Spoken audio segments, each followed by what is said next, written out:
Good morning, guys. What's up? Podcast again. UFC 280, if I'm not mistaken. It's going to be Charles Oliveira and Islam. We're going to break it down a little bit. We're going to talk about it. And welcome here to the podcast. Rafael Jackson from Gracie Jiu Jitsu, West Houston.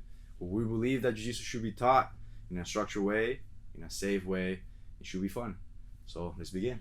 What we got? The UFC 280 that happened last Saturday was a big lesson of camaraderie between the fighters. The main event, Islam and Charles Oliveira. I was definitely cheering for Charles Oliveira for his story of become like what he is with the background he had from Brazil and living in very poor conditions.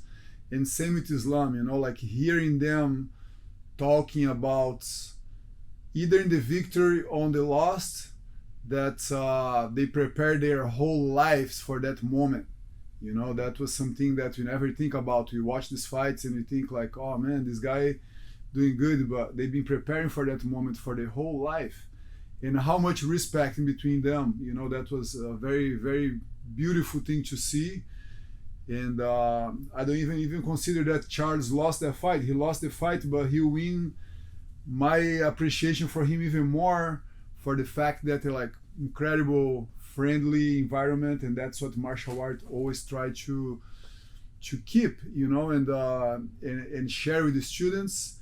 And of course, but during the UFC, they make a lot of drama and and dirty talk and trash talk, just to sell the fights a little bit more. But this one was different. I really appreciate how Charles and Islam was very, very respectful to each other. And I think that's a big characteristic of Gracie Jiu Jitsu and what we sell here in the gym. Exactly this friendship. There is no lose, it's always like a learning experience. And it was a bad day for Charles. And let's show what's happened there. So Charles got a punch, got tagged, went to the ground, and Islam immediately got here, and he didn't focus into striking. Okay, he already had a grappling mindset, so he just like tossed the legs and passed here the hip very close. And when he was getting the side mount here, Charles Oliveira was trying to turn to recover the guard, and he took that opportunity and controlled Charles with already like trapping the arm. Okay, so that's how the situation led him to a submission called arm triangle. And when he got here, and then immediately he just like mount from here, and then Charles started to turn even more that way, and then from here he just compressed everything and got Charles in a submission that's called the arm triangle. Turn a little bit more on your side, turn a little bit more, and then he kind of got Charles like a little bit on the side like this, and boom, squeezed there. And of course Charles was tired already, and brings to the top is the arm triangle, one of the most well-known submissions from the side mount and mounts. And just naturally went there, and we all know how good Islam was on the ground. He just showed what he did the whole day, like instinctive grappling. Some people say that's jiu-jitsu, some people they say that's sambo. It's all the same. It's always the same concept of controlling and submitting. So regardless of what that's called, which martial arts that was called, the principle is the same of Gracie Jiu Jitsu. Take to the ground, control on the side, and take advantage of your partner chaotic mindset of trying to escape there. That's how Islam got him set up there. It was surprising how Charles could not do anything about it. It was very good the way that Islam. And Charles didn't bring up any excuse. He just said Islam was better than me today. Good job, congratulations to him. And I'm gonna train harder, and I'm gonna come back. Yeah. So I'm excited maybe to one day see them fighting back again. But the guy that was specialist in ground work, Charles Oliveira, have the highest submissions in the UFC. He got beat up with his same weapon. And that's how unpredictable jiu-jitsu is. The grappling is. Even like two like professional martial artists got caught in his own game, and that was beautiful. I'm thinking that was very productive and very nice. I think this is one of the highest level fight that I ever seen in my life. They're both very good in striking. They're both very good in grappling. it was gonna be a close fight, and whoever took the opportunity took it and then won it. And for this arm triangle, for you guys, if you never have felt it before, if you do it very technically, it can be a choke. You can be able to pass out, but in a very weird angle, the pressure it can be a huge pain, like a huge crank, and you're gonna tap quick. And I don't know if that tap was because it was a huge crank there, and you just tap very quick. Yeah. It can be any of those angles. You can turn it away, and then the bone just in the middle of the neck. When you escape, you become more vulnerable. When you try to escape, you become more vulnerable. And of course, Charles was trying to find a way out. The pressure was there. Islam was just ready, super ready. Congratulations, and I think that was a very good fight. It was worth to watch it for sure. Yeah. Any other opinions about the fight? We got Aljamain Sterling, the TJ. Then we got. I think Sugar Show O'Malley. I think he lost that fight. Sean O'Malley in the theater. That was a crazy fight. Those guys were amazing. Yeah, Young took him down like 6-7 times, but that didn't seem to count, because he lost the fight in the end. I think he controlled the fight mostly, but Sugar Show was the guy that win the fight for some strange reason. I was gonna say there's something that I think most people thought, and then I thought myself. I thought that, and I told Jackson, man, Pietro's gonna smash Sean O'Malley, bro. He's gonna smash him because the experience that he had is just so much. And then the other two fights that I thought that was gonna be very close, they were one-sided. Yeah. Like the Pietro Yan and Sean O'Malley was very close, so Sean O'Malley got my respect on that one. But then their two championship fights were one-sided. Yeah. Sterling just smashed TJ there. Of course, his shoulder. His shoulder was out of place, so that fight don't even count. Yeah, and then Islam with doing the submission, it was one-sided both. Yeah, very very credible. Anything else about their fights? No, good fights. It was fun to watch. Fun, man. Looking forward to the next one. Always sneak into the fights, looking for jiu-jitsu action. I think this one was full of it. This one was full of jiu-jitsu. It was really cool to watch. High-level grapplers in both fights in the championship. Mm-hmm. It was so good, so good. Very good. Appreciate it. Yeah, awesome guys. So let's move now to story time a little bit. So see you there. Awesome guys. Let's get some story time. What do you got, Jackson? So guys, when I moved to London first, I started training in a gym. It was an Alliance gym. A guy called Roger, same name as Roger Gracie, but his name was Roger Brooklyn, and he was a black belt. Many years under Master Jacaré from Alliance and Fabio Gurgel, and the gym was in the sports centers. He used to rent this matted room, very nice sports centers, like in a very rich area of London, and that's where I was training. Like immediately when I arrived in London, this was the first place that I went to train. Roger was an incredible friend that's was always on me, like, hey, where are you? Come train, because moving to London, didn't know much about life, was looking for a job and going to English school, had a very little time to go to jiu-jitsu, but that's the gym that I was attending.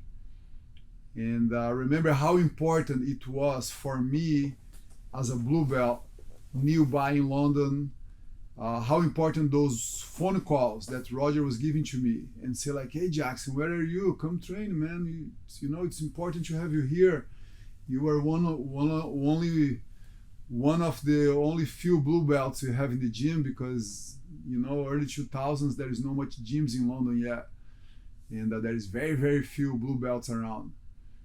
And for him, it was important for me to be around, Brazilian blue belts, and we could talk Portuguese there. It was really cool. And one day we were training and somebody came to visit, like a big guy, blue belt too.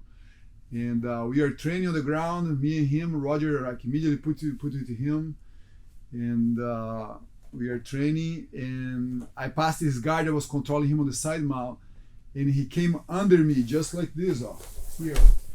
I was controlling him on the top, and he came under me, and he was so strong. And then I started to stand up, try to sprawl, and he picked me up. Let me pick you up off the ground. Come with me.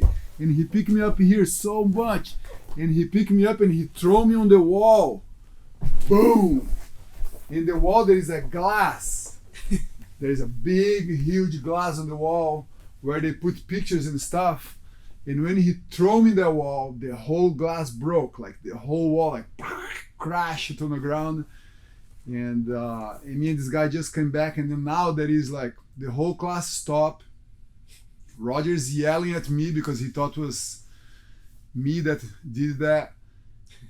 And the guy apologizing because he knew it was him who created that situation there. The whole mat's like glass everywhere. And the mats was not like this. The mats was this like square mats, like these rectangle mats. So glass went all through the mats, and we cleaned everything, and we had to cancel the class that day. Roger said, guys, no more class today because it's going to be impossible to clean this now. And I never forgot, Roger went to this guy and said like, bro, what did you do? And then we broke down what's happened, like they go, oh no, just try to take him down. I didn't realize the mat was small because it was a small room. London, everything is small. And Roger said like, man, you're not welcome to come back here train anymore. You're not welcome. Today was your first and your last day. You're not training here anymore. And the guy like, no, that was an accident. He said like, no, you out. Not training here anymore. And that was fun, like how a situation that could be easily like whatever, if I was controlling him on the leg. Of course, those days I had a different mindset too. I really want to prove a point. Roger was putting me on the stage all the time, like to train intense with other people that come visit. And it was just fun, it was just funny like how somebody can turn the gentle art, called gentle art. Jiu-Jitsu translates to gentle art. And just turning a very no gentle art, throwing me off the mat in the wall and broke the whole glass. And I was very scared at first because I thought I cut myself somewhere, but I was clean, like nothing happened with me and neither with the guy. Just like mess up the whole room. And immediately my head come to my head accident that I had when I was a kid. I was skateboarding with one of my friends, and we are inside this school in the weekend. The school was closed, so we just jump into to ride the skateboard in this very nice, like walk path in the schools, because in Brazil you don't find like nice place to skateboard, but this school was really cool. And my friend had like he slipped on the skateboard and he fall with his arm inside a glass window like this, and he cut like himself really bad, and we had to rush him to the hospital. And we are like maybe like 12 years old. And I immediately when I broke that glass with my hands and my head and everything, I thought like, oh my God, I must have cut myself everywhere, because I remember of that event that happened when I was young. I was a young kid in Brazil. And but luckily nothing happened, and everything was good. The only thing, that guy, he's not gonna train at Roger's gym for a while. And it was just fun, Yeah, you just broke in the glass, and then glasses all over the mat. All over. The cracks of the it's a big window, like the whole middle, the center of the glass just like broke down in the pictures, and everything was on the floor. And then everybody, of course, the noise, like, oh my God, what's happening? I remember like, everybody like just like backing up in the wall and glass everywhere, and the guys excusing here, and me like, Roger like, Jackson, what did you do? You crazy, you broke the whole gym. And I was like, no, Roger, come here, let's talk about it. It was not me. No cameras back then. No cameras back then, like it was just like, stay on your memory. It was so incredible, Yeah, that was one of the adventures that happened in my jiu-jitsu journey, that you can find any kind of situation, But yeah, man. That's crazy. It was good. Jackson Adventures, bro. That's gonna be called now. Yeah. Not story time anymore. It's Jackson Adventures now, bro. I'm gonna put down the title now. Jackson Adventures. Awesome, yeah, guys. Man. Just to share that moment with you guys. Yeah. Let's go to the Q&A and see what the students got for us. See you guys. Great, guys. So one of the first questions that the students got is when becoming a new student, this student felt that he had to learn a little bit of etiquette. And we talked before about the etiquette of training. Now it's going to be the etiquette as a student, as being personal space that he was mentioning, trying to keep your order to the minimum. And then he was asking what other steps he should be considering when he steps on the mats. Not only as a mindset that we talked before, but now as a student and being a part of the community, right? So how can you keep yourself, and what is the etiquette that you would like to learn as a new student when you come to a jiu-jitsu gym that is very important when you step in? Yeah, start by the arrival. When you arrive in the gym, where you place your bag and your shoes, You know, you don't want to leave like your shoes just hanging out in the middle of the corridor, you know, like in every gym have a different setup. So start from that part, you know, like whatever, you know, come and get ready. You know, you have a nice and clean uniform all the time. You have your training bag with a mouthwash inside and a toothbrush, you know, and a deodorant, like not a cheap deodorant, but something that's gonna really make sure Make a difference. that you don't have odor during the training, because you know there is nothing more intimidating than you go train with somebody and you can smell somebody odors, you know. And some people they arrive here, I see people taking shower before training, you know. It's really cool. Maybe they work the whole day. Houston is really hot, yeah. You know, people sweat the whole day. Well, they come here, they bring a clean change of clothes and they take a shower before come to the class, you know. So there's many levels, like, hey, how much you care about your training partners, you know, like have a nail clippers inside your bag, you know, like that you can sit downstairs in the bathroom and clip your nails if you need to, you know, like you forgot. You realize that when you're in training sometimes, you know, if you have a little a clipper to clip your nails and then a little file to file it and like make it smooth, you know, so don't scratch on anybody, and also your nail don't get trapped in a grip and like bend your nail to the other side and hurt yourself.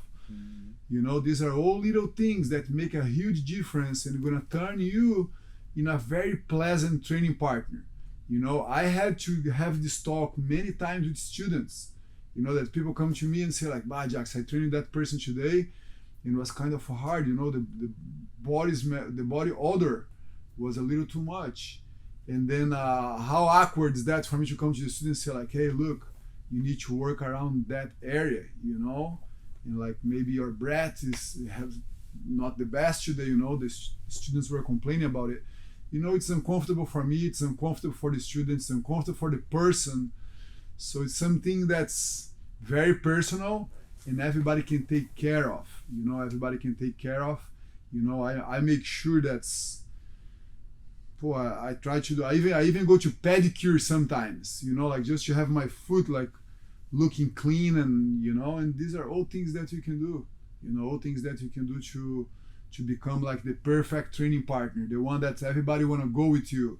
You understand the intensity of the training, you look like clean when you come train, you know, like we make mandatory Gracie University material to wear here in the gym, rash guards for the master cycle group, because we believe that this was made for training, you know, like it's not like any other kind of rash guard that's for soccer or something else. This was made for jiu-jitsu, you know, so the material, the design, you know, was designed to make like the best of it, you know. So we really encourage everybody and make mandatory for the master cycle group to wear only GU uniforms, you know, because it's the best quality you can get for training, gonna last you for many years. So this is an area that you have to invest and be prepared, you know, like have your bag with you, because you never know when you're gonna need your stuff. You know, eventually I wanna have a better facility where you can find some of this stuff at the bathroom, you know, like when you go take a shower, you have available for you there like mouthwash and, you know, hand cream and stuff like this that you can like really get like clean and go for the training. Yeah. One thing that we don't think about that can be overwhelming is people that use cologne, you know, they use perfume to come to the training. What's like a lot of it, yeah, it's like not appropriate either, you know, like use something neutral, because your partner, he don't wanna have to deal with a bad odor, but he also don't wanna deal with your favorite smell of cologne.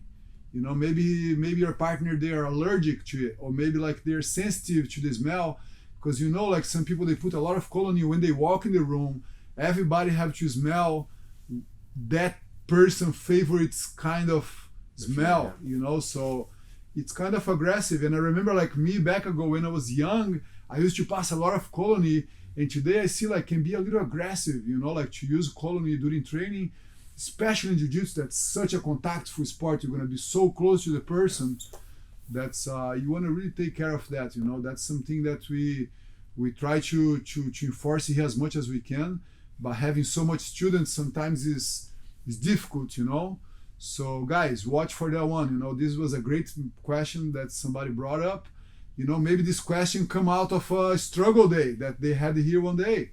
You know, and because of he don't want to tell us directly, and we open this window for questions, you know, the student said like, oh, let's talk about it. You know, let's talk about it.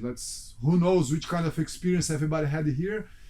But like, we want you guys to know that we are always open, you know, to pull on the side and say like, hey, I had this good or bad experience with this student today.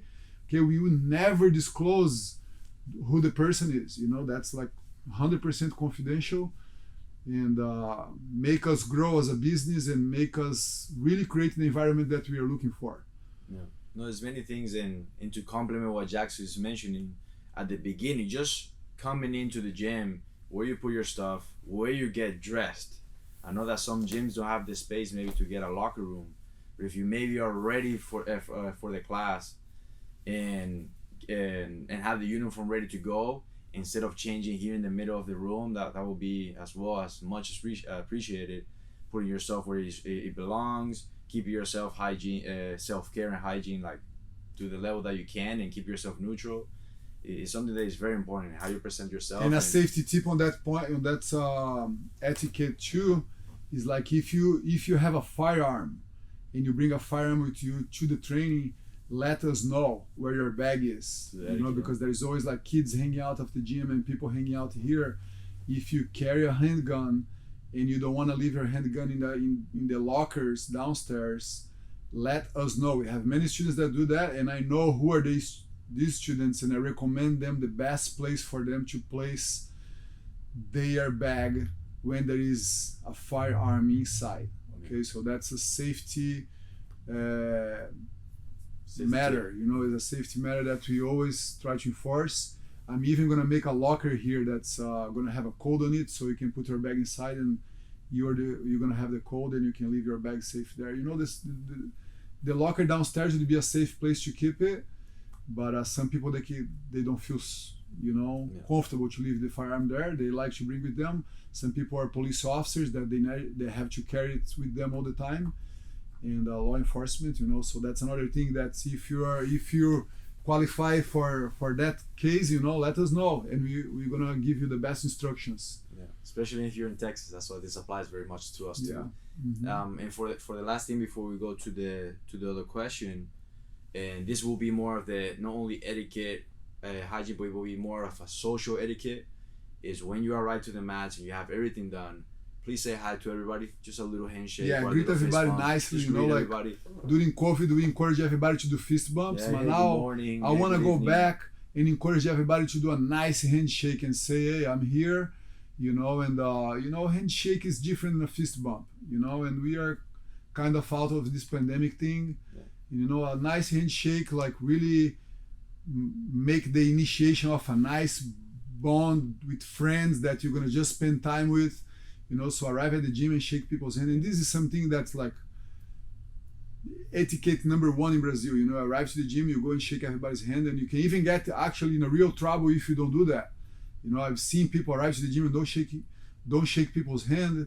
People that's belong to the system for a long time, and they just forgot that day, and the instructor come and say like, "Hey, why did you forget? Why did you forget to shake everybody's hand?" You know, it's a very cultural thing in Brazil. And we try to expand the culture with Jiu-Jitsu. You know, Jiu-Jitsu is also a part of Brazilian culture. So, you know, a nice handshake, you know, unless like it's your choice if you prefer a fist bump, or if you prefer nothing, it's your choice. But like make you more welcome, make like the environment a little bit more friendly, you know, when somebody come, "Hey, how's your day today, man? How's it going? Oh, good to see you, man." You know, and go like one by one and greet everybody, and then you sit and you have that little chat before or after the class. Man, greeting them goes a long way. You make friends immediately. The connections is stronger and deeper. So not mandatory, but like we highly recommend it. Yeah, highly recommend it. What's the next question? Awesome. So the next question is from the Simon. This is a bit more technical. So what is the best way to get your arm out of trouble when the person on top starts to isolate for an armbar, maybe an Americana? How to survive from the bottom of the side mount. Okay, class 16, BBS1, safe hands. Okay, so that's the class that break down a little bit more where to place your hands when you're on the bottom of the mount. Okay, the most common mistake that people do from the bottom here is hurry to get out of here. You know, like here you're not in defensive position. Your partner on the top, they are looking for possible mistakes that you're gonna do to take advantage of it. Okay, what's the focus here on the top? Control, submit from the side, or mount. So these are the things they're looking for. So wherever you place your hands, it's very significant for your partner to find their way and progress with their objective here.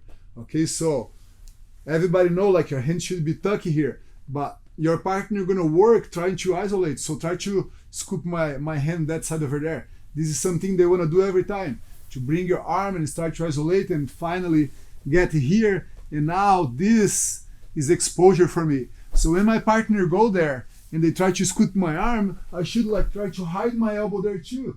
Just playing the game here. You know, they try to scoop my arm out. I'm way stronger here now. And now if they try to control my head, I would go and make a heavy head situation here, like pressing my head on the ground to make them work a little bit more. You know, I don't want them to just go like and fully control me there. And now the next thing, like they're gonna open my arm in here and go. So the less control they have over me, the better. More opportunities they're gonna have to eventually get out of here. You know, sometimes they try to pass this arm under, you blocking them. They try, I'm just like hide my hands under now. Try to control me, and I go back and I control that a little bit. If they go and isolate my arm here, I can just do a little bump and recover my hand. You know, I never let them fully establish their control of me. You know, I'm always playing with my hand safe here. If they go under my arm there, go under my arm, I will turn that way and tuck my arm under that way over there, because I'm just like going towards where their focus is. You know, they trying to isolate my arms and control me here. And then you go back, boom, and I lock here. My hand, maybe my hand on this area here is very dangerous. If they isolate my arm here, that's where the Americans start to come and straight arm bar and everything. So every time I have my hand here, I want to safely take this hand out. Okay, passing over the head here is very dangerous. Okay, so in this situation here, I would like tuck in and wait for the right time. Wait. Okay, and then when you can have the opportunity to surprise your partner, may bump a little and bring that hand under the throat or under the arm, you know the opportunity is gonna come. And if everything go wrong, the maximum that's gonna happen is your partner actually getting a submission there. Okay, and that's okay too. It's okay. Maybe you're defending that submission, they mountain you. Boom, out of the defense, they go and mountain you. And now you have another thing to deal here with. And it's gonna be the mount, same thing. I'm gonna try to keep my arms protected, you know, like always. But one general rule is your elbows should be always around your hip.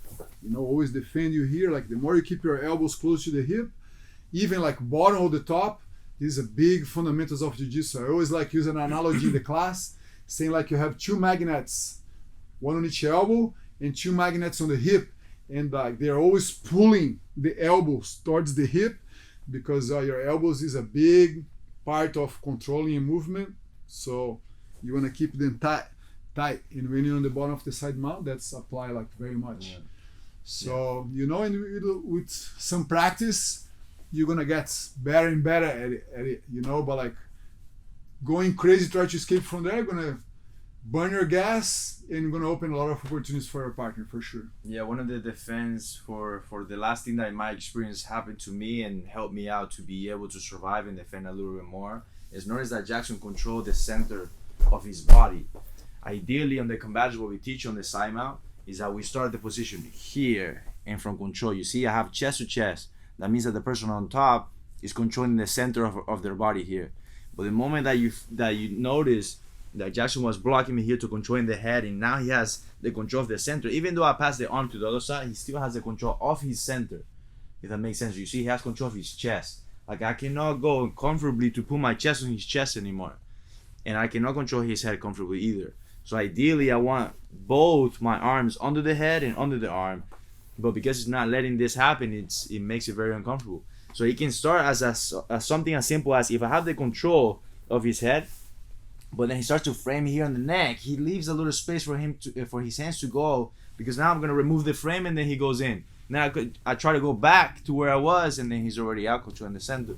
So that helps a lot. That's just like a nice principle for you to use is the center line. So controlling your center. Blocking here, pushing there, safe hands, keep your hands safe here. Very important, to isolate the possible attacks and neutralize the threat here, defending. If they go to the mount, there's opportunity for you to escape, so the less of your elbows and the hands they found of you, the safer you are on the bottom. Mm-hmm. So practice a little bit and let us know. Class 16, BBS 1, most of everybody from Master Cycle have access to this technique already.